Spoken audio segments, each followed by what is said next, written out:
Certo. Tá legal. Então vamos lá. Os colegas aqui do Google Meet já estão observando o primeiro slide desta tarde. Tá joia?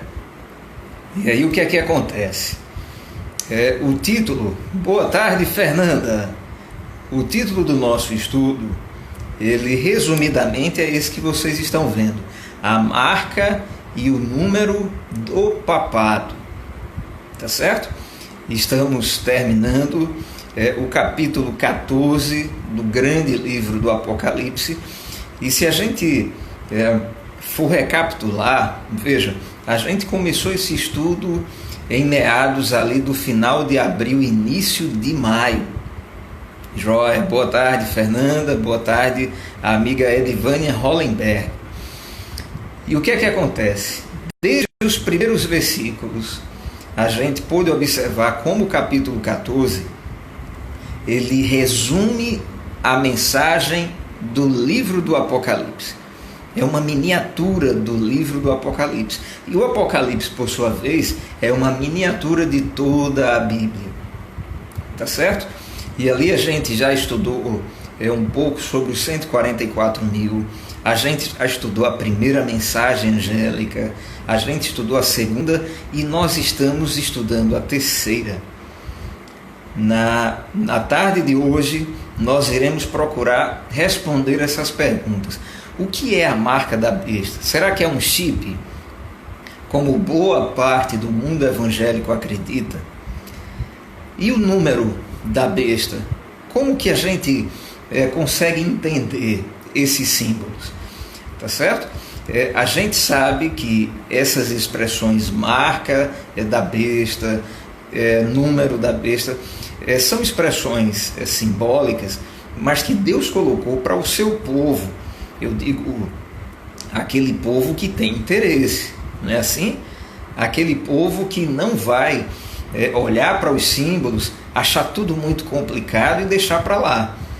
Quem agir dessa forma estará, na verdade, revelando o seu desinteresse para com as coisas do seu Criador. A gente viu que o Apocalipse foi escrito em símbolos, minha gente. Por quê?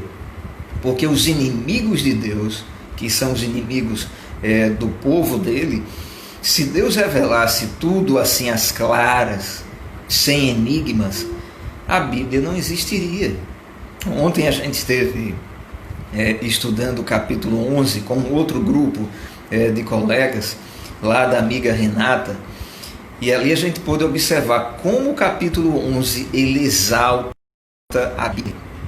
A Bíblia não é um livro que pode ser manipulado.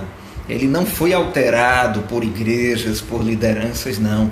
A Bíblia foi preservada desde a sua confecção até os dias atuais. Ninguém jamais conseguiu destruir a palavra de Deus. E aí, essa mesma palavra hoje vai nos ajudar a entender. Espera lá. O que é que significa a marca e o número da besta ou do papado? E aí, a partir de agora, eu quero ler com vocês a terceira mensagem angélica. A gente já vem lendo essa mensagem angélica há algumas semanas. Na tarde de hoje, iremos encerrar uma parte dela, porque quando a gente entender o que é adorar a besta, o que é a imagem da besta, assuntos que a gente já trabalhou, o que é a marca na fronte, que aquelas pessoas que adorarem a besta e a sua imagem irão receber, e sobre a mão, aí o restante do capítulo 14 será entendido com mais, digamos assim, velocidade, mais rapidez, porque a parte enigmática, a parte não é com a simbologia mais pesada, nós teremos passado. Tá certo? Então, por gentileza, a primeira participação da tarde, Apocalipse capítulo 14, os versos do 9 até o 12. Boa tarde, tia Edith, aqui no Instagram com a gente. Iremos ler agora o capítulo 14 de Apocalipse, dos versos 9 ao 12. Quem vai ler para a gente? Será leitora oficial ou vocês não vão deixá-la ler? A Mônica já entrou na disputa. Ótimo, Mônica. Aproveita. Vamos lá. O nome seguiu-se a esse do último, o terceiro, dizendo em discurso: se alguém adora a besta e a sua imagem, e recebe a sua marca na sobre a mão, também esse beberá do vinho da cólera de Deus, preparado sem mistura, no cálice da sua ira, e será atormentado com fogo e enxofre, diante dos anjos e na presença do Cordeiro. A fumaça do seu tormento sobe pelos séculos dos séculos, e não tem descanso nem dia nem noite. Os adoradores da besta e da sua imagem, e quem quer que receba a marca do seu nome.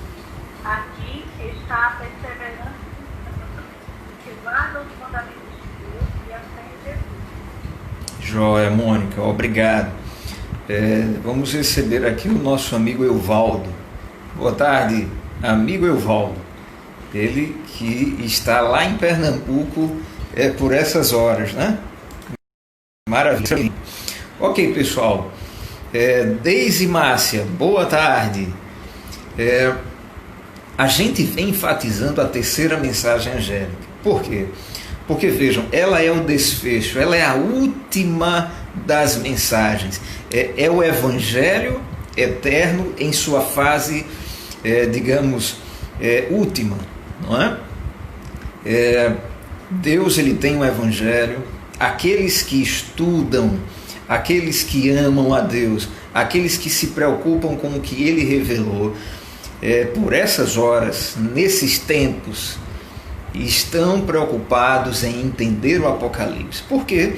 Porque o Apocalipse é a última carta de Jesus para a sua igreja, o seu povo espalhado pela terra. E nesta carta existe a terceira mensagem, que é a última fatia do Evangelho, que é o que nós estamos estudando. Tá certo? E a Mônica leu para a gente. A gente grifou aqui, recebe a sua marca na fronte ou sobre a mão. Boa tarde, Deise. E aí nós iremos retornar ao capítulo 13, como vocês estão aqui no Google Meet já observando. Por quê? Porque é lá no capítulo 13, deixa eu receber aqui a amiga Dirlene. Boa tarde, Dirlene. Dirlene, que está lá em Quebrangulo, se eu não estou enganado. Que bom ter a senhora aqui com a gente, amiga. Muito bem. Por que o capítulo 13? Porque a menção sobre a marca da besta aparece primeiramente nesse capítulo. E vocês já sabem, o nosso estudo ele é detalhado. Por quê? Porque a Bíblia ela deve ser estudada sem pressa, entende? É claro que assim, a correria do dia a dia muitas vezes não permite que a gente tenha um estudo mais demorado da palavra de Deus. Mas aí, estudos apressados, como geralmente a gente tem, não é logo cedo, antes de sair para o trabalho e tal, impedem que a gente escave com profundidade e pegue as pérolas, as bênçãos que Deus colocou na Bíblia, que estão abaixo da superfície, estão em solo mais profundo. Mas aí, em estudos como esse, a gente fica mais à vontade. Por quê? Porque o nosso objetivo é receber todas as bênçãos que Deus colocou no Apocalipse. Então a gente vai ao capítulo 13 para perguntar a João: Ô João, como assim marca da besta? Explique para a gente, João, o que é que Deus ele falou para você e que não é através do que você escreveu a gente pode entender. Então vamos lá.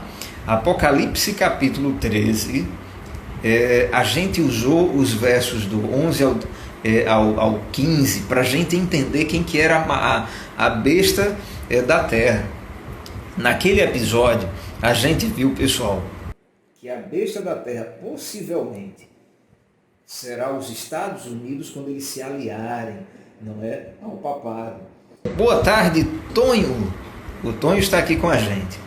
E aí o que é que acontece? Lá naquela época que a gente não sabe se será daqui a 1 ano, se será daqui a 2 anos, se será daqui a 3 anos, mas se essa previsão estiver correta, os Estados Unidos eles irão se aliar à Igreja Católica Apostólica Romana, eles irão se aliar aos evangélicos que se afastaram da Bíblia, mesmo achando que são evangélicos cristãos.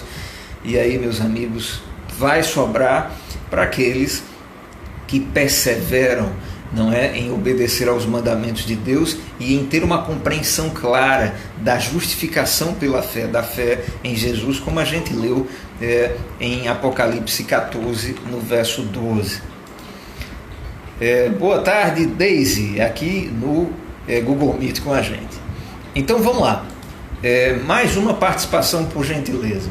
Apocalipse 13, nós iremos reler aqueles textos que falam sobre a besta da terra, mas vocês verão que a besta da terra, juntamente com a besta do mar, elas irão impor essa marca, elas irão impor essa filosofia do número da besta. Vamos entender. Quem vai ler agora? Vamos lá. Jóia. Vi ainda outra besta emergir da terra. Possuía 2 chifres, parecendo cordeiro, mas falando como dragão. Exerce toda a autoridade daquele que lançou do evento. Faz com que a terra e os seus habitantes adorem a primeira besta, cuja ferida mortal fora curada. Também opera grandes sinais, de maneira que até fogo do céu faz descer à terra diante dos homens. Seduz os que habitam sobre a terra por causa dos sinais que lhe foi dado a executar diante da besta, dizendo aos que habitam sobre a terra que façam uma imagem à besta, aquela que, ferida a espada, sobreviveu. Lhe foi dado comunicar fôlego à imagem da besta, para que não só a imagem falasse, como ainda fizesse morrer quantos não adorassem a imagem da besta. Até 15? Até o 18. Tá. A todos, os pequenos e os grandes, os ricos e os pobres, os livres e os escravos, faz que lhe seja dada certa marca sobre a mão direita ou sobre a fronte, para que ninguém possa comprar ou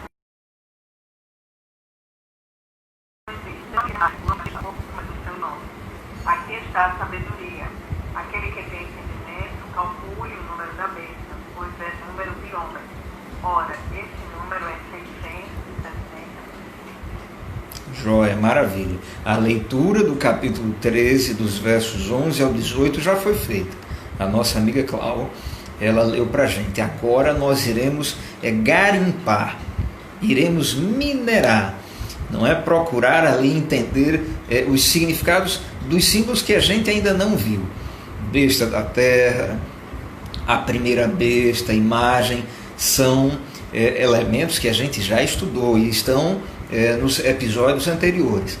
Mas e essa parada de marcar as pessoas que adoram a besta, que adoram a imagem da besta, marcá-las sobre a mão direita, sobre a fronte, e quem não tiver essa marca também não vai ter direito a comprar, a vender. E olha que frase muito parecida com o que a gente leu em Apocalipse 14, 12. Ali a gente leu: aqui está a perseverança dos santos. Aqui, João, no capítulo 13, 18, ele disse: aqui está a sabedoria. Em outras palavras, vejam como aqui, ou seja, na palavra de Deus, nós encontramos as vacinas, nós encontramos os preventivos para não sermos enganados por besta alguma, por dragão nenhum. Aqui está a sabedoria. Então vamos lá, vamos atrás dos significados. Falava como dragão. Os colegas do Google Meet aqui, o pessoal que está no Instagram, temos um link aí na bio, no perfil. Se quiserem migrar aqui para o Google Meet, para vocês verem os slides, fiquem à vontade. Tá certo, pessoal? Muito bem. Joia. Então, falava como dragão. A gente já estudou essa passagem quando estudamos a besta que emerge da terra. E lá a gente viu o seguinte: a serpente falou com Eva no sentido de fazê-la desobedecer a Deus. E isso está em Gênesis capítulo 3. O dragão, que é Satanás, é essa mesma antiga serpente, de acordo com Apocalipse capítulo 12, verso 9. Ou seja, Satanás, ele se esconde através de entidades, ele usou animais, ele usa pessoas, ele usa igrejas e usará, não é? Igrejas, poderes políticos, filosofias, tudo para quê? Para empurrar as pessoas para um funil, para empurrar as pessoas para tomarem uma decisão, que é exatamente adorá-lo, sendo que ele não vai aparecer e dizer: olha, eu sou Satanás, vocês vão me adorar. Não. Ele vai representar falsamente o próprio Deus. Entende?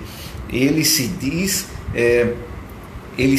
cristão, ele parece cordeiro, mas na verdade ele é o dragão.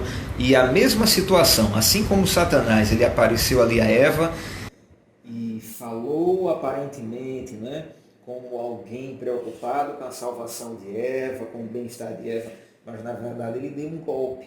Da mesma forma, o dragão, ele dará os seus golpes nesses últimos dias antes da volta de Jesus. E o povo de Deus, aqueles que se preocupam com o que ele revelou por meio dos seus profetas, terá sabedoria, terá conhecimento para não ser enganado como Eva e tantos outros filhos de Eva vêm sendo enganados. Olha só, no verso 12, exerce toda a autoridade da primeira besta na sua presença. Faz com que a terra e os seus habitantes adorem a primeira besta, cuja ferida mortal fora curada. E aí, uma pergunta. A gente já viu que os Estados Unidos possivelmente cumprirão essa profecia sobre a besta da terra. E aí, só um parênteses. Por que eu uso expressões como possivelmente, como talvez? Porque é aquela questão. Estamos trabalhando com profecias, ou seja, com eventos futuros, com aquilo que ainda não aconteceu. Boa tarde, Alexandre. Então, a gente, quando trabalha com aquilo que está no futuro, que ainda não aconteceu, a gente tem que ter, prudência, sobriedade para não afirmar e depois ter as afirmações derrubadas pelo próprio desdobramento da história. Não é? Jesus conversando com seus discípulos em João, lá no capítulo 14 de João, ele disse: olha, eu digo essas coisas para quando elas se cumprirem, vocês creiam em mim.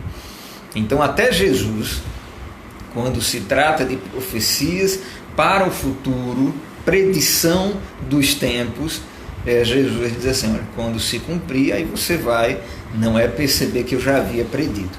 Então, os Estados Unidos possivelmente serão a besta da terra, eles vão se aliar à besta do mar, ao papado, eles farão uma imagem ao papado, ou seja, os protestantes que se distanciaram da Bíblia, os evangélicos que na verdade serão pseudo-cristãos. Esse pessoal vai fazer uma coalizão, será uma trindade, não é? O dragão, a besta da terra e a besta do mar. E aí eles vão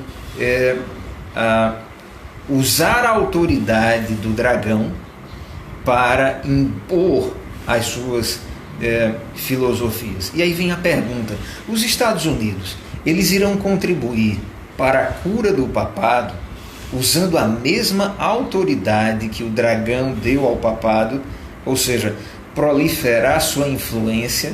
Que influência? As crenças inventadas, não é? Temos as crenças reveladas, que foi aquilo que os profetas eles revelaram, receberam de Deus e passaram para a gente, e temos as crenças inventadas, que são as superstições, aqueles ensinamentos religiosos que parecem do cordeiro, mas na verdade são do dragão. Por quê? Porque não são verdadeiros, foram inventados, fabricados. Será que os Estados Unidos irão agir como o papado? Ou seja, proliferar sua influência, suas crenças inventadas com violência e totalitarismo?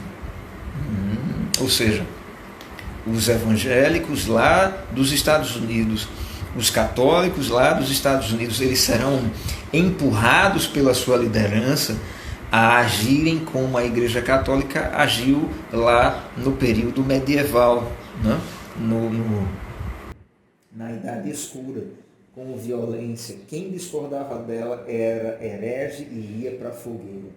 Será que será assim? Será que essa autoridade que a gente vê aqui no verso 12 tem a ver com essa característica de perseguir com violência? Bom, quem viver verá.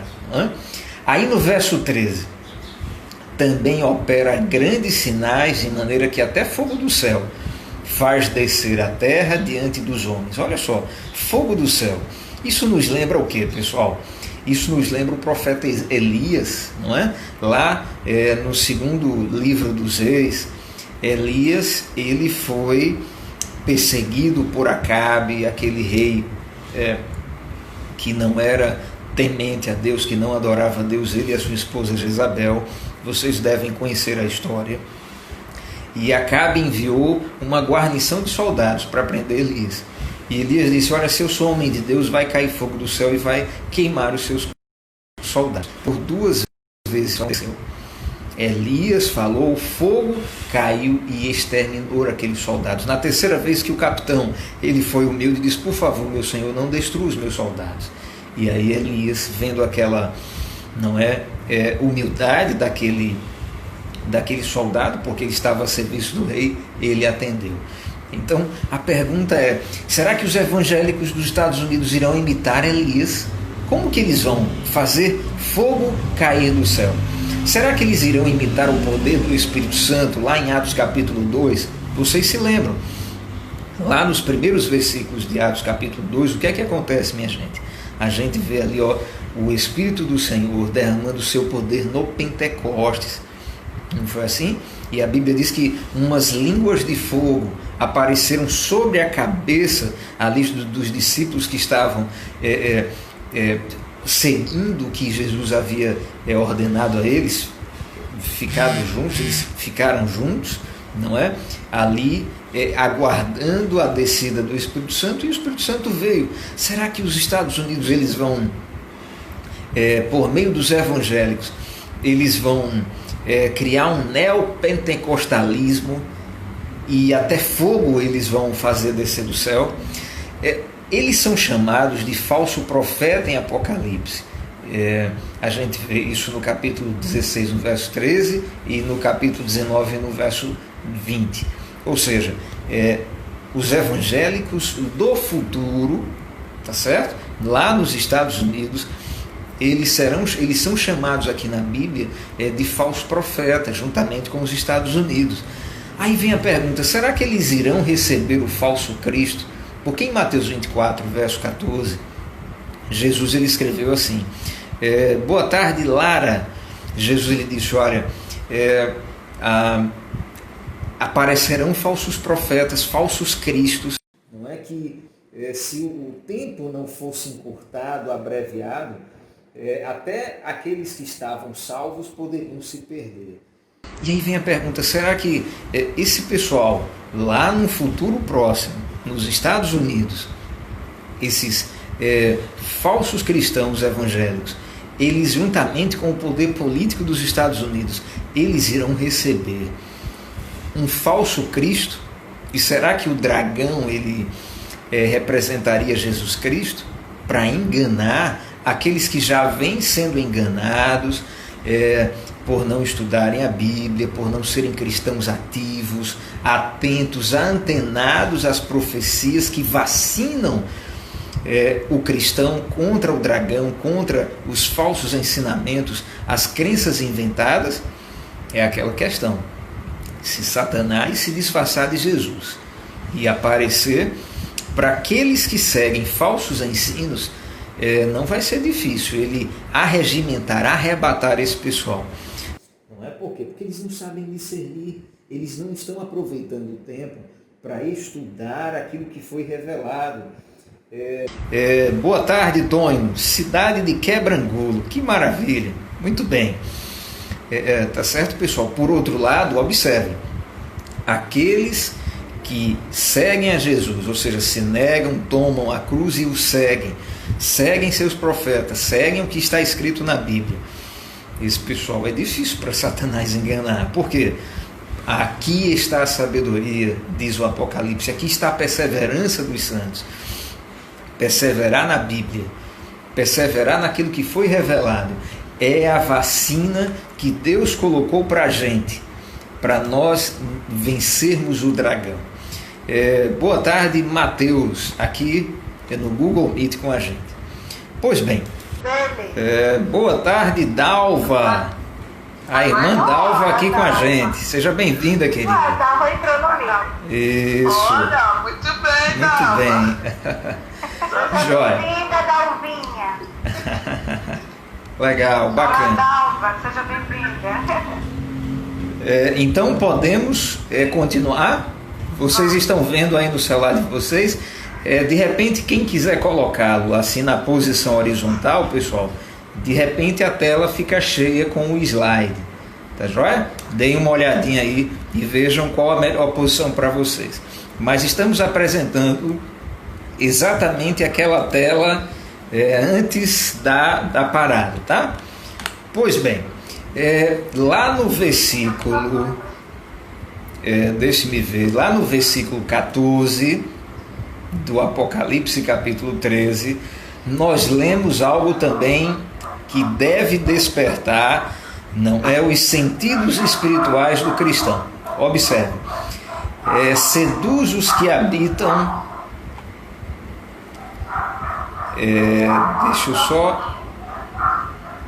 deixa eu só verificar, temos um cachorrinho latindo aqui. Pronto, tudo certo. Então, lá no versículo 14, João escreveu assim: seduz os que habitam sobre a terra por causa dos sinais que lhe foi dado executar diante da besta. A gente já passou pelo verso 13, onde ali é mencionado aquele fogo, e ali a gente, por meio do profeta Elias, por meio do profeta, não é, dos apóstolos lá de Atos, a gente começou a pensar, mas esse fogo, será que os evangélicos lá do futuro próximo, lá nos Estados Unidos, os evangélicos que se distanciarão da Bíblia, será que eles vão, não é, fazer fogo descer do céu, assim como Elias fez? Ou será que isso é sinônimo do que aconteceu lá em Atos, um falso pentecostalismo, não é? Ou ainda, será que os Estados Unidos, o papado e o protestantismo apostatado, será que eles juntos irão receber o dragão disfarçado de um anjo, disfarçado, quem sabe, do próprio Jesus? A gente ainda não sabe. Mas o fato é que, olha o que acabamos de ler, eles seduzem os que habitam sobre a terra por causa desses sinais. Em outras versões aparece assim, desses milagres. Pessoal, Eva, como a gente viu, ela foi seduzida e enganada pela serpente, porque como a gente viu em Apocalipse 12, verso 9, o dragão é a mesma serpente lá do Jardim do Éden. A cena se repete. Ali no Jardim do Éden, o dragão, usando a serpente, ele estava diante dos filhos de Deus, diante de Eva e depois de Adão. E no final dos dias também, a serpente estará diante dos filhos de Deus. Acontece que eles não serão enganados, mas aqueles que vivem um cristianismo de comodismo, um cristianismo desinteressado, um cristianismo de falsas crenças, superstições, e não de palavra de Deus viva, daquilo que ele revelou por meio dos profetas, esses cristãos serão presas fáceis do dragão. Olha só, Eva foi seduzida, foi enganada pelo dragão, ou seja, pela serpente, pelas crenças inventadas, as crenças falsas por ele, e desobedeceu ao mandamento de Deus. Deus havia dito, olha, desse fruto vocês não devem comer, mas Satanás seduziu Eva e ela foi enganada. O milagre ou o sinal de fazer a cobra falar foi uma sedução, foi o sinal que ele usou para seduzir Eva. Crenças falsas e milagres enganarão os que não querem obedecer ou não conhecem aos mandamentos divinos. Mas naquela época, veja bem, ninguém vai poder alegar ignorância, porque a gente sabe que Deus ele tolera o pecador em seu tempo de ignorância. Mas nós estamos caminhando para uma bifurcação. Aqueles que deram ouvidos e aqueles que ignoraram. Então, esse ignorar, ele é assintoso, ele é deliberado. Não vai ser um ignorar, eita, eu não sabia, não. Será um ignorar do tipo, você teve a oportunidade de saber, mas você ignorou, você não quis. Percebe? Então, cuidado com a sedução do dragão. A gente sabe, ele seduz, ele tenta seduzir a humanidade desde Eva, mas nos últimos dias ele usará de milagres, ele usará de crenças inventadas, e aqueles que não estiverem se vacinando, se alimentando da Bíblia, eles certamente não resistirão à sedução da serpente. Pessoal, e no verso 15? Bem, ali está escrito, e lhe foi dado comunicar fôlego à imagem da besta, para que não só a imagem falasse, como ainda fizesse morrer quantos não adorassem a imagem da besta. Olha que terrível, né? A gente viu em episódios anteriores como Satanás, através do dragão, ele vai comunicar fôlego, né? Fazendo uma contrafação daquilo que Deus ele fez no Jardim do Éden. Deus, o Criador, ele fabricou Adão e Eva do pó da terra, do pó da terra, um poder político, possivelmente os Estados Unidos, e ele vai usar esse poder político, ele vai usar esse falso profeta misturado com política. E desde aquele episódio a gente vem sempre trabalhando essa questão. O cristão, embora ele seja sim um ser envolto à política dentro, não é, da nação, nós vivemos num país democrático, graças a Deus, mas devemos evitar nos envolver diretamente com a política, porque a gente precisa levar a mensagem para a esquerda, para o centro e para a direita. Se a gente se envolver diretamente, então Deus ele perderá, digamos assim, alguns instrumentos, já que estaremos, ao nos volvermos para a direita, ou para a esquerda, ou para o centro, automaticamente fazendo inimizade com aqueles outros que estão nas outras dimensões políticas, não é? Mas observe, num futuro próximo, esses pseudo-cristãos eles estarão muito envolvidos com a política norte-americana e estimularão o mesmo nas outras nações. Olha só, dá uma olhada para cá. Os evangélicos norte-americanos, pela teimosia em desobedecer a palavra de Deus, ou seja, os 10 mandamentos, as crenças bíblicas reveladas, não as crenças inventadas, serão feitos pelo dragão à imagem e semelhança do papado? É uma pergunta, não é? Já que nós estamos tentando entender o significado desses símbolos. Então a gente pergunta, porque o significado a gente só vai saber realmente quando a profecia se cumprir. Será que os evangélicos eles serão feitos à imagem do dragão, à imagem do papado pelo dragão, exatamente pela desobediência à luz que vem brilhando da Bíblia há milênios? Outra pergunta, o mesmo espírito tirânico do papado será soprado neles, comunicado a eles pelo dragão? A gente vê aqui que os Estados Unidos, na presença do papado, eles vão fazer uma imagem ao papado. E a gente já estudou, a imagem da besta será exatamente o falso protestantismo. Evangélicos que se distanciaram da Bíblia, se distanciaram daquilo que foi revelado, ao ponto de estarem completamente distantes da verdade. E eles serão a imagem do papado. Ou seja, assim como o papado perseguiu aqueles que discordavam deles, os chamou de hereges e os colocou na estaca e queimou, os evangélicos lá dos Estados Unidos, será que vão fazer o mesmo? Uma outra pergunta: eles passarão a influenciar os evangélicos dos demais países e todos perseguirão e matarão os que adoram ao Criador e não ao dragão por trás das bestas e obedecem à lei, em particular santificam o sábado da criação, o quarto mandamento dessa lei? Será, pessoal? Será que esses símbolos eles devem ser entendidos dessa forma? Uma coisa é certa: haverá tirania. E essa tirania não vai vir de ateus, de comunistas, não é? É verdade que aqui no Brasil a gente vive essa guerra política para que o comunismo ele não assuma a dianteira.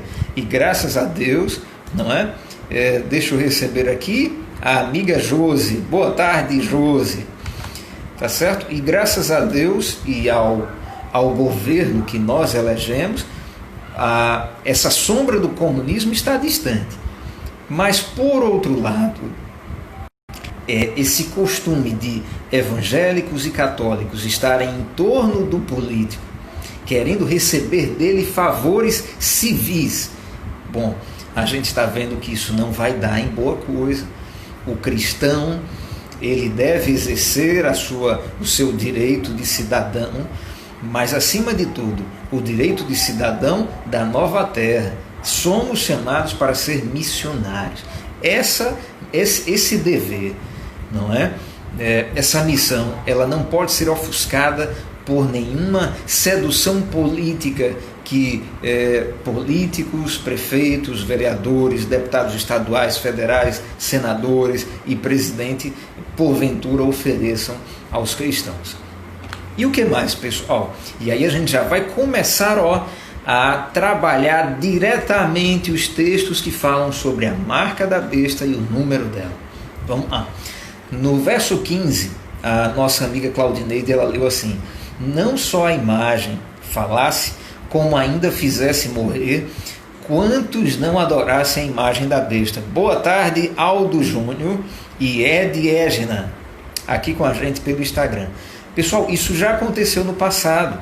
O profeta João está citando elementos da história vivida por outros profetas do Antigo Testamento. A gente já viu como a imagem de Nabucodonosor, ela agiu com tirania, no sentido de que quem não adorou a imagem de Nabucodonosor foi para a fogueira. Mas deixa eu ler com vocês Esther capítulo 3. Olha só, a gente viu a história de Nabucodonosor no capítulo 3, de onde possivelmente João tirou esses elementos aí de imagem, que se não for adorada, não faz com que as pessoas morram. Agora eu quero que você pegue a sua Bíblia, por favor, viu, pessoal? A gente vai abrir a Bíblia em Esther. Olha como isso se repete. Essa questão de imagem, de perseguição àqueles cristãos que não dobram seus joelhos de forma idolátrica, como isso aconteceu no passado. Esther, que fica aqui antes dos Salmos, não é assim? No capítulo 3, nós iremos ler dos versículos do 7 até o 11. E aí eu quero já convidar algum colega aqui do Google Meet para que abra sua Bíblia e compartilhe com a gente esses textos. Pode ser? Esther, que fica antes dos Salmos, do livro de Jó, o capítulo 3, a partir do versículo 7. Quem vai ler para a gente, pessoal? Quem vai ser o Felizardo? Ou a Felizarda? Eu leio. É a Josi? Muito bem, Josi. A partir do versículo 7 até onde? Até o 11, Josi. Certo. No primeiro mês, que é o mês de Nisan, no ano do 10º do rei Assuero, se lançou por isto é, sofres, perante Amã, dia a dia, mês a mês, até o 12º, que é o mês de Adar. Então disse Amã ao rei Assuero: existe espalhado, disperso entre os povos de todas as províncias do teu reino, um povo cujas leis são diferentes das leis de todos os povos, e que não cumpre as do rei, pelo que não convém ao rei tolerá-lo. Se bem parecer ao rei, decrete-se que sejam mortos, e nas próprias mãos dos que executarem a obra. Eu pesarei 10.000 talentos de pratas para que entre nos tesouros do rei. Então o rei tirou da mão o seu anel, deu a Amã, filho de Amedata, Agagita, adversário dos judeus, e lhe disse: essa prata seja tua, como também esse povo, para fazeres dele o que melhor for de teu agrado. Joia, Josi, obrigado aí pela participação. Pessoal, observe como a história, de acordo com os profetas da Bíblia, ela é cíclica. Aqui, lá no tempo de Esther, o povo judeu havia sido levado em cativeiro pelos babilônicos, e aí alguns já haviam voltado para a terra deles, outros estavam sob o domínio dos medos e dos persas, e nessa época, esse Amã, não é? Ele se levantou aí para dizer: olha, rei, tem um povo que quer ser diferentão. As leis desse povo são diferentes das leis do rei. E Amã, ele deu o seguinte conselho: não convém ao rei tolerar esse povo. Que coisa! E aí Amã deu mais a dica, não é, que se faça um decreto, que eles sejam mortos, simplesmente por terem uma lei diferente da dos demais povos. E o rei, que tinha esse poder político, ele se deixou seduzir por Amã e entregou a autoridade dele, simbolizada aqui pelo anel, e o povo foi perseguido. Claro que a história não termina por aí. O livro de Esther é um maravilhoso livro. Boa tarde, Lice. É um maravilhoso livro que fala como Deus, ele protegeu e livrou o seu povo da ira, não é, de Amã, da imprudência aqui do rei Assuero. Tá certo? Mas aqui nós podemos observar como João, ao escrever sobre imagem, que se não for adorada, vai gerar aí um decreto de morte para aqueles que não adorarem, tá certo? Boa tarde, Lice. Boa tarde, Val. Tá joia? Observem como aqueles que seguem aos mandamentos de Deus, eles terão que enfrentar perseguições. Por quê? Porque seguir a Deus, infelizmente, é sinônimo de andar pelo caminho estreito. Seguir a Deus e aos seus mandamentos, infelizmente, é algo que apenas um pequeno grupo, uma minoria, um remanescente, aquele que sobrou do cristianismo apostatado. E a gente está vendo aqui em Apocalipse, isso vai se repetir. Mas vamos lá, no verso 16 então, aparece a expressão marca, viu, pessoal? A todos os pequenos e os grandes, os ricos e pobres, os livres e escravos, faz que lhes seja dada certa marca sobre a mão direita ou sobre a fronte. Apocalipse 13, 16. E aí eu coloquei para vocês aqui, essa tabela. Na Bíblia nós encontramos também expressões parecidas. A Bíblia fala de marcas, mas as marcas que a Bíblia fala, elas não são apenas no sentido ruim, como a gente vê que aqueles que, em vez de adorar o Criador e obedecer aos seus mandamentos, irão receber por adorarem a besta, ou seja, eles terão passado o ponto de inflexão, ponto sem volta. Eles terão cometido o pecado contra o Espírito Santo, dada a quantidade enorme de luz que tiveram, mas ainda assim, obstinadamente, teimosamente, eles ficarão com as crenças inventadas. Eles ficarão com a politicagem unida à falsa religião. E aí Deus não vai contar a conversa, porque ele está lá no santuário celestial. Ele está preparando, purificando a sua igreja, o seu corpo. E esse é o tempo onde cada um estará decidindo o seu destino. Observe, a marca, ela não tem a ver com essa questão do destino.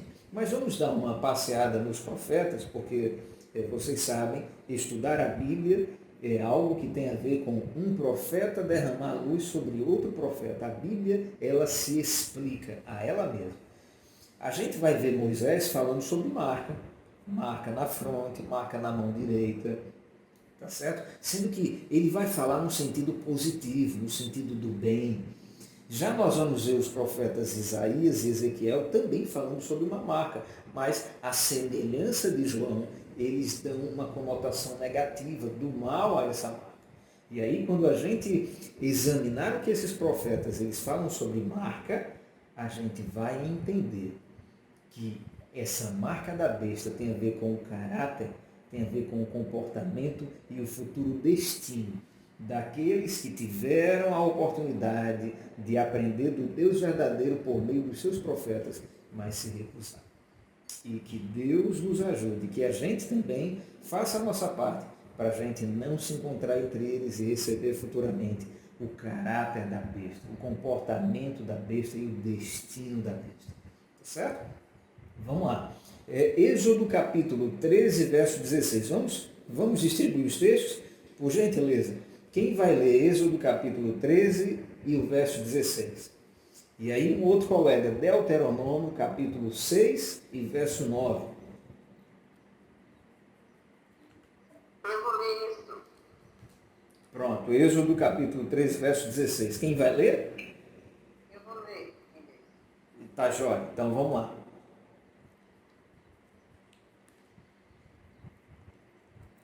Posso ler? Pode sim.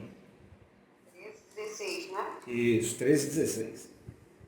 E isto será como sinal na tua mão e por frontais entre os teus olhos, porque o Senhor, como um forte, nos tirou do Egito. Joia, foi a Socorro. Muito bem, Socorro. Pessoal, observem a mesma expressão que a gente leu lá no capítulo 13, no verso 16, não é? Do Apocalipse. Inclusive, há uma coincidência de números, vocês perceberam? Apocalipse 13, 16, Êxodo 13, 16. Ou seja, João, ele fez uma citação de Moisés, que foi o escritor aí do Êxodo, e coincidentemente, até o capítulo e o versículo são iguais. Curiosidades interessantes, não é? Pois bem, mas do que é que Moisés ele está falando aqui? Que sinal é esse que o povo de Israel deveria ter na mão e na fronte, entre os olhos? Quando a gente observa o capítulo 13, a consagração dos primogênitos, a gente se lembra que o povo está se preparando para a Páscoa, né? Na verdade, a Páscoa havia sido instituída exatamente para proteger os primogênitos. O anjo iria passar sobre as casas daqueles que colocassem ali, nos umbrais das suas portas, o sangue do Cordeiro. E aí, Moisés ele disse, olha, vocês não devem se esquecer jamais desse dia. Isso deve estar na mão direita de vocês. Isso deve estar na fronte de vocês. Ou seja, observem como esse símbolo de estar na mão, estar na fronte, tem a ver com estar na memória, estar na capacidade de aprendizagem, estar no caráter. E aquilo que está na memória da gente, aquilo que faz parte do nosso caráter, ora, a gente manifesta por meio do nosso comportamento. Então, a mão, ela é um símbolo aqui de comportamento. A maneira como os israelitas iriam se comportar era uma maneira de gratidão, porque Deus havia salvo os primogênitos deles, e eles não esqueceriam disso. Olha que coisa interessante. Mas vamos lá. Deuteronômio capítulo 6, o verso 9, e também Deuteronômio capítulo 11, o verso 18. Quem vai ler para a gente? Eu posso ler. Por favor. E adverberás das umbrais de tua casa e das tuas portas. Agora o outro.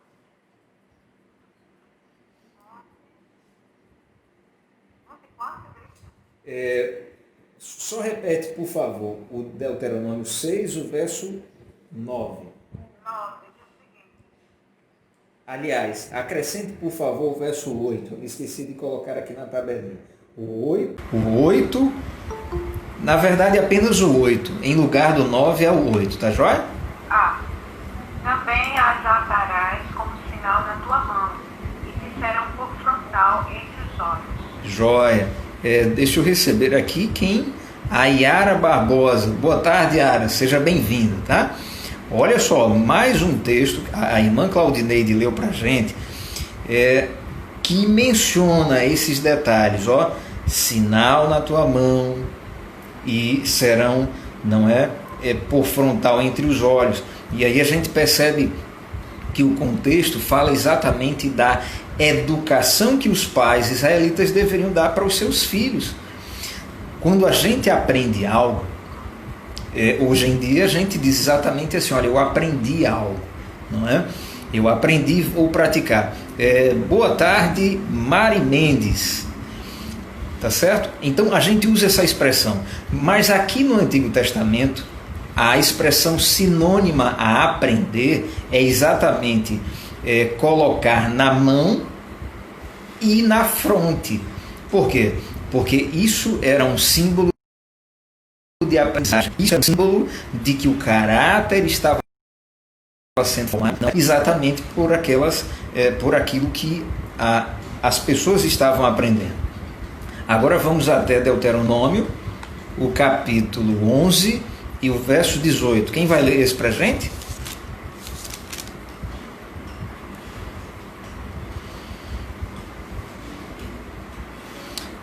Boa tarde, Biel. Yara, seja bem-vinda. Se quiser participar lendo conosco agora, fique à vontade. Vamos lá, Deuteronômio capítulo 11, o verso 18. Eu vou ler. Tá jóia. Ponde, pois, estas minhas palavras no vosso coração e na vossa alma, atai-as por sinal na vossa mão, para que estejam por frontal entre os olhos. Jóia, socorro. Então observe, nós lemos 3 textos que mencionam exatamente aquilo que ele fala, sobre marca na mão, na fronte. Aqui é mencionado sinal na mão, não é na fronte, entre os olhos, mas de uma forma positiva. Moisés, tanto o escritor do Êxodo quanto do livro de Deuteronômio, ele usa essas expressões para se referir às palavras de Deus, não é assim? As palavras de Deus, elas estarão, boa tarde, Cícera, estarão na memória, elas formarão o caráter e, consequentemente, elas serão manifestadas no comportamento. Mas olha só, assim como essa expressão ela é usada para o bem, para mostrar o caráter do Filho de Deus sendo formado, ela também tem um significado negativo. E os profetas Isaías e Ezequiel, além de João, que nós já lemos no capítulo 13 do Apocalipse, eles vão mostrar para a gente esses significados. Então vamos folhear. Isaías capítulo 3, o verso 24. Alguém, por gentileza, pega esse texto. Alexandro, cadê você? Representa aí os homens lendo. Boa. Por favor. E uma outra pessoa, Ezequiel capítulo 3, o verso 7. Vamos lá. Isaías 3, 24. Eu vou ler esse texto então. Ele diz assim, o profeta Isaías disse assim: será que em lugar de perfume haverá podridão? Quer dizer, a gente já percebe que se trata de uma profecia muito negativa, não é? Será que em lugar de perfume haverá podridão, e por cinta corda, em lugar de encrespadura de cabelos, ou seja, um penteado elegante, calvície, e em lugar de veste suntuosa, cilício, e marca de fogo em lugar de formosura. Olha só, quer dizer, foi uma profecia, um julgamento sobre o povo de Israel apostatado, e que é exatamente o que voltará a acontecer. Quem vai receber a marca da besta, meus amigos, não serão ateus, não serão pessoas assim que não criam em Deus. Será o povo que supostamente era de Deus, mas na verdade eram pessoas que tiveram a oportunidade de seguir o que Deus orientou nos seus 10 mandamentos através dos seus profetas, mas teimosamente, resolutamente, eles não fizeram assim. E então receberão essa marca. Em outras palavras, o seu caráter ele estará amadurecido, estará formado, mas na verdade deformado, pronto para ser destruído, para deixar de existir para sempre. Mas e o que o profeta Ezequiel fala, pessoal? Ezequiel capítulo 3, verso 7. Jóia. Ezequiel 3,7. Mas a casa de Israel não te dará ouvidos, porque não me quer dar ouvidos a mim, pois toda a casa de Israel é de fronte obstinada e dura de coração. Joia! Olha só, a minha esposa acabou de ler. Boa, João. A minha esposa acabou de ler um texto que também tem esses elementos. Olha só. É de fronte obstinada, duro coração. Isso dá a entender o quê? Feliz sábado, meu irmão. Isso dá a entender... O interessante é que esse texto se refere à casa de Israel. Não está falando dos outros, não. Está falando da casa de Israel. Porque muitas vezes, quando a gente fala sobre o número da besta, quem é guardador do sábado diz: eu sou guardador do sábado, eu estou com o selo de Deus. Aquele dali que não guarda o sábado já está com o selo da besta. E isso não é verdade. Se nós estivermos guardando o sábado, mas não estivermos com o caráter totalmente transformado, poderemos também ser marcados com o símbolo da besta. Porque aqui está falando sobre a casa de Israel, no livro de Ezequiel. A profecia não é para outras pessoas. Ele está advertindo o próprio povo que professa o cristianismo. É verdade. Então, olha, minha esposa ela já fez, já sublinhou aquilo que eu iria sublinhar. Deixa eu só colocar 2 pontos a mais. Primeiro ponto, as profecias do Apocalipse, essas que nós estamos estudando no capítulo 14, elas ainda irão se cumprir. Algumas têm se cumprido desde 1844, correto? Mas essas específicas da marca da besta, elas se referem a quando os Estados Unidos eles se unirem ao papado e, por sua vez, esses dois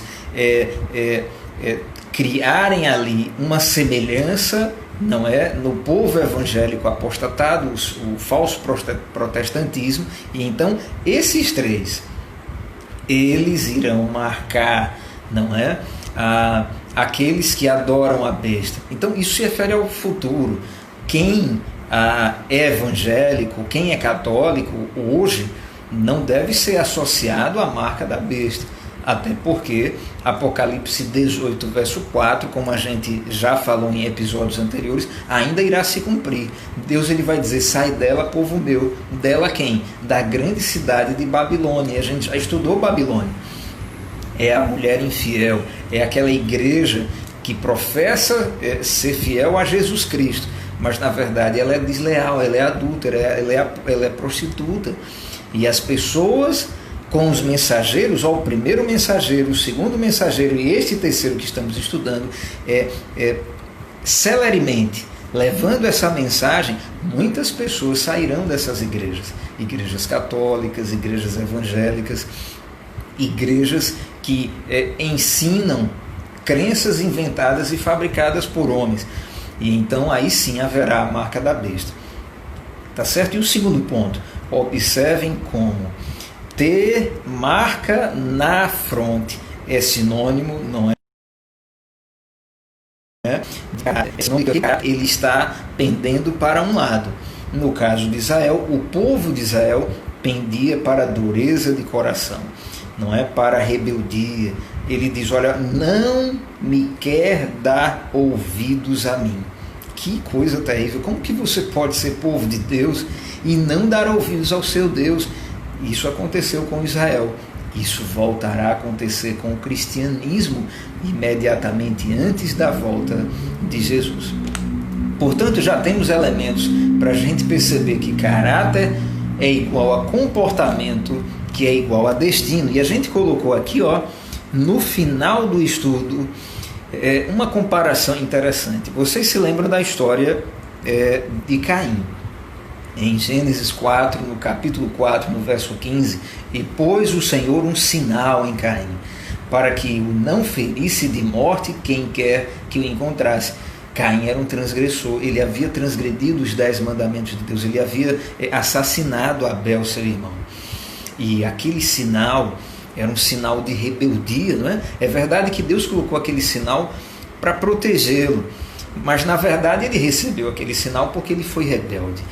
O capítulo 1 do profeta Isaías, o verso 2, tá joia, João? O João está pedindo aqui oração pelo filhinho dele, o pequeno Joãozinho, que está com febre, está meio doentinho. Que Deus abençoe o Joãozinho, viu, João? Vamos orar para que logo essa enfermidade passe, viu, meu irmão? Deus abençoe a sua família.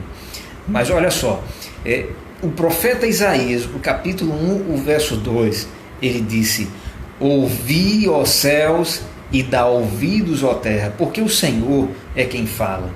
Criei filhos e os engrandeci, mas eles estão revoltados contra mim. É exatamente algo semelhante a essas cenas que os profetas antigos eles já haviam relatado, que vai voltar a acontecer antes da volta de Jesus Cristo. Os que professam serem cristãos, católicos, evangélicos, na verdade, por terem se desviado rebeldemente, e Deus enviando seus mensageiros, primeira mensagem angélica, temer a Deus e dar-lhe glória, e adorar aquele que criou o céu, a terra, o mar e as fontes das águas. Ou seja, gente, deixa de fabricar crença, vamos obedecer aos mandamentos. Isso é adorar a Deus. Como é que você pode adorar a Deus sendo desobediente? Como é que você pode adorar a Deus pisando na lei dele, desrespeitando os profetas dele? Isso não é adorar a Deus, na verdade é o contrário de adorar, é desrespeitar. E esses mensageiros estão passando a mensagem, as pessoas estão ouvindo, algumas estão se convertendo, mas outras, sabe? Aquele que não se converte à mensagem de Deus, ele se torna um rebelde. Não haverá um terceiro caminho. Percebe? E Caim, ele foi um rebelde. E ele teve aquela marca de rebeldia. A marca da besta também será uma marca de rebeldia. Um caráter de alguém que teve a oportunidade de adorar a Deus, mas na verdade ele optou por adorar ao próprio Satanás, porque quem adora a besta está adorando aquele que deu autoridade à besta, o dragão, como a gente já estudou em episódios anteriores. E aí, pessoal, chegamos aos 2 últimos versículos do capítulo, que explica para a gente, não é, juntamente com os outros profetas da Bíblia, o que é essa história de marca. E agora vai aparecer o segundo elemento, o número da besta. Olha só, para que ninguém possa comprar ou vender, senão aquele que tem a marca, o nome da besta ou o número do seu nome. Isso está em Apocalipse 13, no verso 17. Pessoal, será que esses níveis assim, alguns têm a marca, outros têm o nome, outros têm um número? Será que são níveis de associações com as crenças inventadas? Existem pessoas que têm um caráter completamente rebelde. Existem outros que ainda não têm um caráter completamente rebelde, mas estão no caminho por estarem desatendendo aos profetas e aos mensageiros de Deus. Será que é isso que esse texto significa? Outras perguntas. Só poderão realizar transações financeiras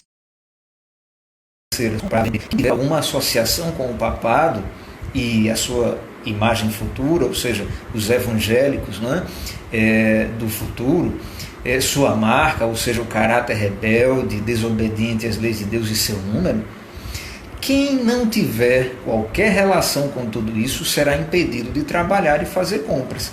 Esse é o fato. Então, embora existam as interrogações, a gente também já tem aí claro diante de nós os futuros fatos. Aqueles que ousarem não se dobrar a esse falso cristianismo, eles serão impedidos de ter uma vida normal. Mas, meus amigos, prestem bem atenção, e aí eu abro um parênteses. Cristão nesse mundo, cristão, quando eu digo, é cristão de verdade, tá, pessoal? Aquele que é engajado, aquele que se entregou a Jesus e desde então não para de estudar o caráter do seu Senhor. Tem de adorá-lo, aprender dele e ajudar outras pessoas. Essas pessoas não conseguem ter uma vida normal nesse mundo, vocês percebem? Então isso não vai ser novidade. Aqueles que são cristãos, eles sempre estão sendo preparados por Deus para as provas. Por quê? Porque o cristão que obedece à lei de Deus, ele vai ter sempre um problema no trabalho. O cristão que obedece à lei de Deus, o marido que obedece à lei de Deus, ele sempre vai passar por algumas tentações, algumas provações. A esposa que é fiel a Deus, ela sempre vai ter, não é a sua luta com a sua família. Ou seja, quem é cristão? Paulo já dizia, olha, quem quiser ser cristão sempre será perseguido. E olha quem foi Paulo, né? Então, assim, se um dia a gente vier a ser perseguido lá antes de Jesus voltar, não é, João?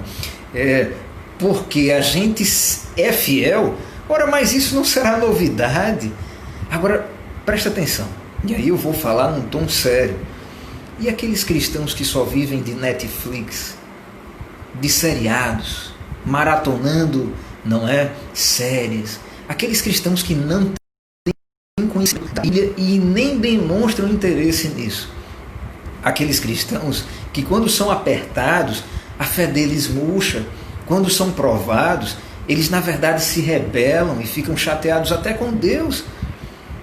Meus amigos, infelizmente esse pessoal, quando for colocado diante dessa prova, facilmente, eles aceitarão a marca da besta, porque na verdade o caráter deles já é assim. Então aqui fica o apelo da Bíblia para quem é cristão de verdade e quem de repente está vacilando no seu cristianismo. Não é, por favor, hoje se decida ser um cristão de verdade, obedeça a Deus e o adore. E só se adora a Deus com obediência. A gente já viu sobre isso. Só se adora a Deus com as crenças que Ele deu. Não com credos, dogmas, doutrinas, catecismos inventados por homens, por manuais de igrejas e não por profetas inspirados. Tá certo? Muito bem, para a gente concluir, aqui está a sabedoria. Aquele que tem entendimento, calcule o número da besta, pois é número de homem. Ora, esse número é 666. Maravilha, João. O João está dizendo assim, ó, verdade, concordo. E aí eu quero, para a gente fechar o nosso estudo de hoje, lembrando, esse é o penúltimo estudo. Próximo sábado, a gente vai terminar a terceira mensagem angélica e veremos os últimos símbolos do capítulo 14 de Apocalipse. Mas hoje, vamos fechar com essa história de 666, de número da besta. Alguns associam a chip, alguns associam, não a essa tecnologia, mas a gente já pode adiantar que não tem nada a ver. A tecnologia é uma bênção e na verdade devemos ter cuidado. Por quê? Porque algumas pessoas fugindo do chip, terminam se esquecendo dos mandamentos, terminam se esquecendo da Bíblia e fugindo do chip terminam indo diretamente para o alçapão da besta. Então não fuja do chip. O chip é uma bênção. Sem chip a gente não estaria estudando a Bíblia agora. Agora, desobedecer a Deus, não viver de acordo com a luz que os profetas eles oportunizam, meu amigo, isso não é uma atitude besta, literalmente. Mas vamos lá. O autor ele diz assim: o mais destacado número do Apocalipse, vocês sabem, é o 7, não é assim? O sábado é o 7º dia, existem 7 notas musicais, Deus ele deu a sua mensagem para 7 igrejas, por meio de 7 selos, 7 trombetas, são 7 os dias da semana e por aí vai. Existem 7 igrejas, 7 trombetas e assim por diante. 7 é também o número do sábado de Deus, o 7º dia da semana. O dia escolhido por ele para fazer-nos lembrar daquele que fez o céu e a terra e o mar e as fontes das águas, como a gente viu na primeira mensagem angélica, que João tirou exatamente do 4º mandamento. Êxodo capítulo 20, verso 11. Os santos de Deus do tempo do fim adoram o Criador e guardam os seus mandamentos. Eles devem ser o povo do 7º dia. Olha que fantástico. Mas deixa eu abrir um parênteses.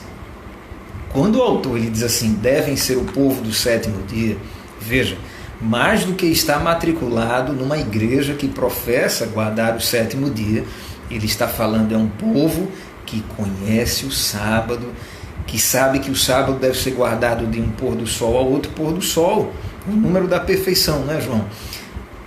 E aí a gente deve se questionar, como é que está a guarda do sábado, pessoal? Será que os nossos sábados são atropelados?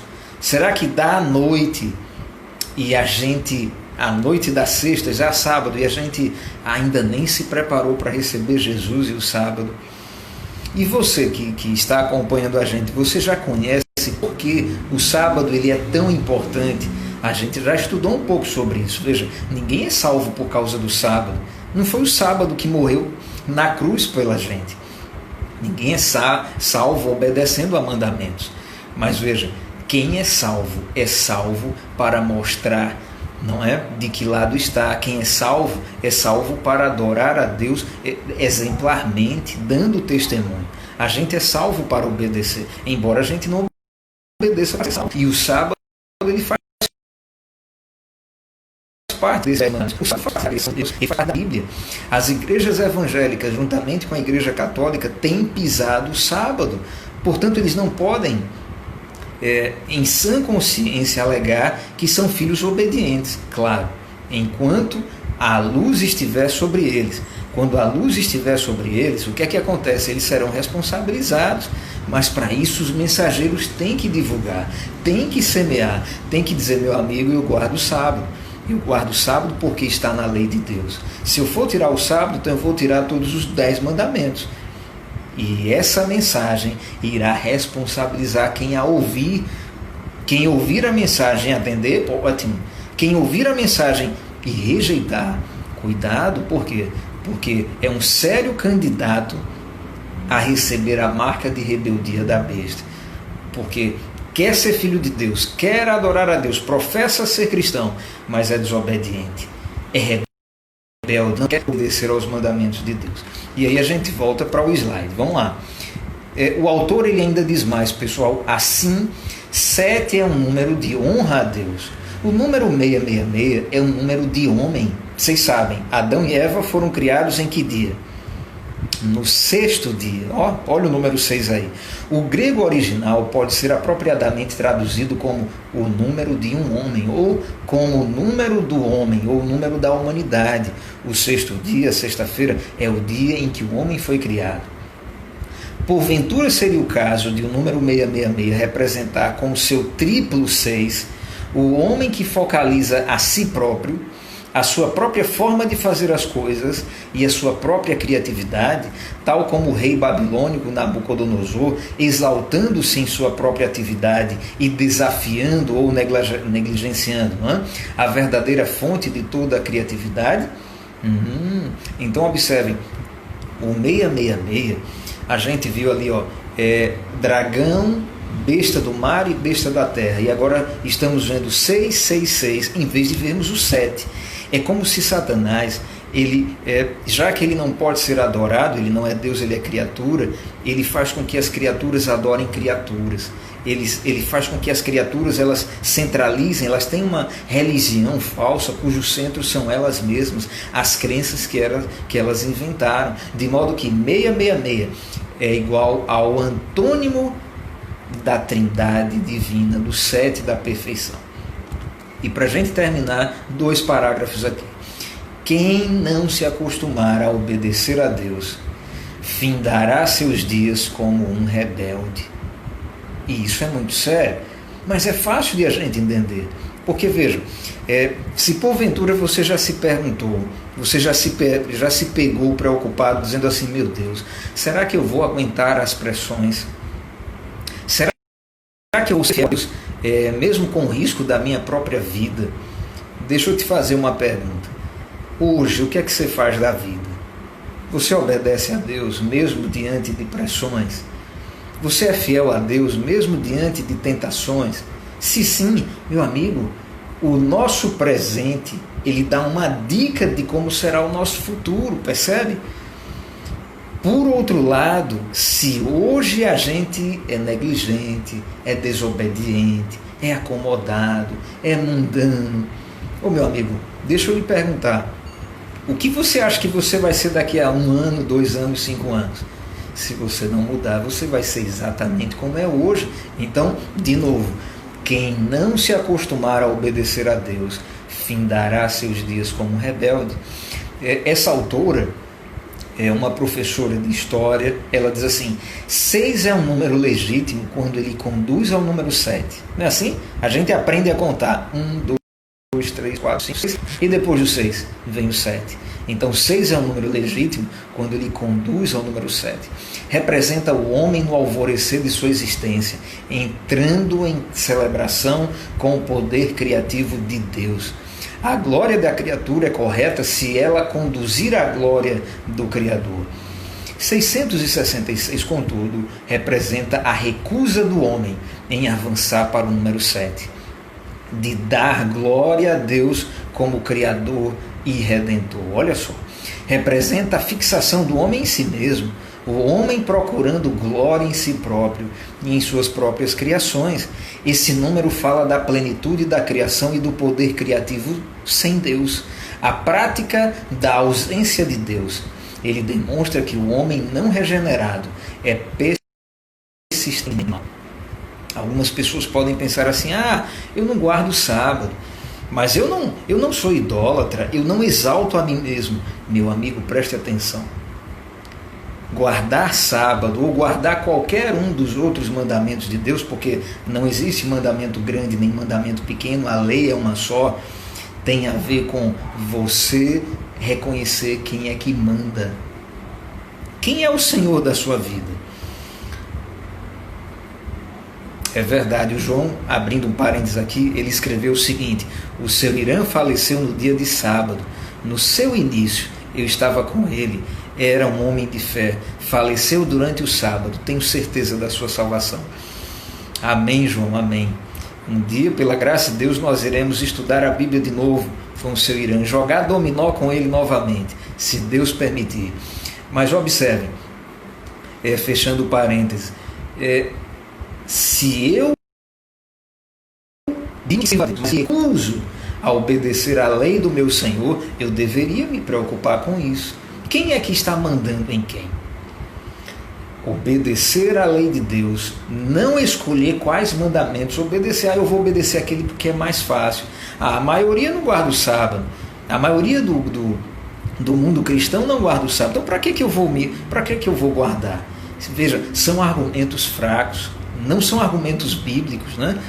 Ninguém é salvo pelo sábado. É verdade, a Bíblia e quem guarda o sábado nunca falou sobre isso. Agora, adorar a Deus tem a ver com ser um filho que respeita o seu pai, ser criatura, colocar-se no lugar de criatura. Não adorar a Deus tem a ver com colocar-se como centro, em vez de ele ser Senhor, a gente é que termina alterando a lei dele, editando a lei dele, percebe? E aí o autor ele termina dizendo, a besta de Apocalipse 13 representa o homem de soberania, apartado de Deus, o homem conforme a imagem da besta, em vez do homem, a imagem de Deus. O homem que se afasta de Deus torna-se bestial, demoníaco.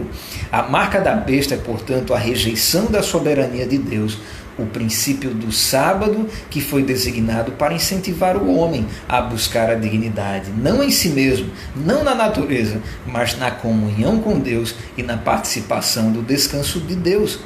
É o sábado que distingue entre a criatura e o Criador, que revela quem merece a adoração e quem não a merece.